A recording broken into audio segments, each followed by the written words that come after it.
السلام علیکم ورحمۃ اللہ وبرکاتہ۔ الحمدللہ رب العالمین والعاقبۃ للمتقین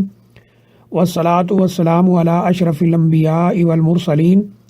نبینا محمد وعلی آلہ واصحابہ اجمعین، اما بعد۔ یہ کسی ہمارے بھائی نے سوال کیا ہے کہ اگر اپنا حق لینے کے لیے رشوت ادا کرنا پڑے تو کیا ایسی صورت میں بھی انسان گناہ گار ہوگا؟ دیکھیے، رشوت کی تعریف یہ ہے کہ انسان جس چیز کا حقدار نہ ہو، پیسے دے کر وہ چیز یا وہ حق حاصل کر لے، اس کو رشوت کہتے ہیں۔ اسی طرح پیسے دے کر دوسرے کا حق مار لینا، اس کو رشوت کہتے ہیں۔ اسی طرح کسی ادارہ، کسی یعنی نظام حکومت یا کسی بھی سطح پر ایسا نظام موجود نہ ہو جس میں کوئی انسان کسی حق کا وارث بنے، تو اس نظام کے خلاف پیسے دے کر کسی چیز کا حقدار بننا جو اس نظام کے خلاف ہو، تو اس کو رشوت کہتے ہیں۔ یعنی دوسروں کا حق مارنا، یا انسان حقدار نہ ہو، اس کے اندر وہ اہلیت نہ ہو، وہ حق اس کا نہ بنتا ہو، پیسے دے کر وہ حاصل کرنا، یہ ساری شکلیں رشوت کی ہیں۔ اور حدیث میں واضح طور پر موجود ہے کہ رسول اللہ صلی اللہ علیہ وسلم نے رشوت لینے والے اور دینے والے دونوں پہ لعنت فرمائی ہے۔ اور اللہ تعالیٰ نے قرآن مجید میں بھی اس بات پر مسلمانوں کو تنبیہ کی ہے کہ ایک دوسرے کے مال وہ غلط طریقے سے نہ کھاؤ۔ تو رشوت دینا لینا دونوں حرام ہیں، اور یہ دونوں کے لیے جہنم میں جانے کا سبب ہے اور اللہ کی لعنت کا سبب ہے۔ اور اللہ تعالیٰ کی لعنت سے مراد اللہ کی رحمت سے دور ہونا ہے۔ اب جس شخص پر رسول اللہ صلی اللہ علیہ وسلم نے لعنت فرمائی ہو کہ وہ اللہ کی رحمت سے دور ہو جائے، تو اس کے لیے کہیں بھی راہ نجات یا جائے پناہ نہیں مل سکتی ہے، الا یہ کہ وہ اس سے توبہ کرے۔ تو بہرحال یہ رشوت لینا اور دینا دونوں حرام ہیں۔ اب رہا کہ کوئی انسان حقدار ہے لیکن پیسے کے بغیر اس کا حق اسے نہیں مل رہا، وہ مجبور ہو کر یہ رشوت دے رہا ہے، پیسے دے رہا ہے، تو ایسی صورت میں رشوت لینے والا گناہ گار ہوگا، دینے والا نہیں، بشرطے کہ پیسوں کے علاوہ، رشوت کے علاوہ کوئی اور راستہ اس کے پاس نہ ہو اپنا حق لینے کے لیے۔ اس کی مثال ایسے ہی ہے جیسے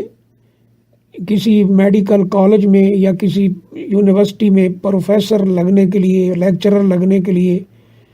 لوگوں کا اگزام ہوتا ہے، اس میں بہت سارے لوگ شریک ہوتے ہیں، اور مثال کے طور پر 50 سیٹیں ہیں، اور اب جو پہلے نمبر پر 50 لوگ آئے ہیں میرٹ پر، ان کا حق بنتا ہے کہ ان کو وہ دی جائیں، لیکن ان میں سے کسی کو کہا جاتا ہے یا ہر ایک کو کہا جاتا ہے کہ اتنے پیسے دو تو پھر تمہیں یہ ملازمت ملے گی یا تمہارا حق پھر ملے گا۔ اسی طرح انسان اپنی زمین لینے کے لیے، کوئی اپنا حق لینے کے لیے کوشش کرتا ہے، لیکن پیسے کے بغیر یہ ناممکن ہو جاتا ہے۔ تو ایسی صورت میں اگر وہ یہ پیسے دے دیتا ہے اور اپنا حق لیتا ہے تو یہ رشوت نہیں ہوگی۔ ہاں، اگر یہ ہو کہ میرٹ تو اس کا نہیں بنا ہے، میرٹ کسی اور کا ہے، اس کے آگے لوگ کچھ اور ہیں، تو پیسے دے کر ان کو پیچھے کر کے یہ خود اپائنٹمنٹ کرا رہا ہے، بھرتی ہو رہا ہے، اپنا حق جو اس کا نہیں بنتا ہے وہ لے رہا ہے، تو یہ رشوت ہے۔ لیکن اپنا حق لینے کے لیے جو اس کا واقعتاً حق بنتا ہو، یہ پیسے دیتا ہے، تو یہ رشوت نہیں ہے۔ اس کی دوسری مثال یہ ہے کہ آپ سفر پہ ہیں، کہیں پہ یہ لوگ پولیس والے کھڑے ہیں، آپ کے پاس گاڑی کے تمام کاغذات، ڈرائیونگ لائسنس سب کچھ موجود ہے، اب آپ کو روک لیا گیا ہے،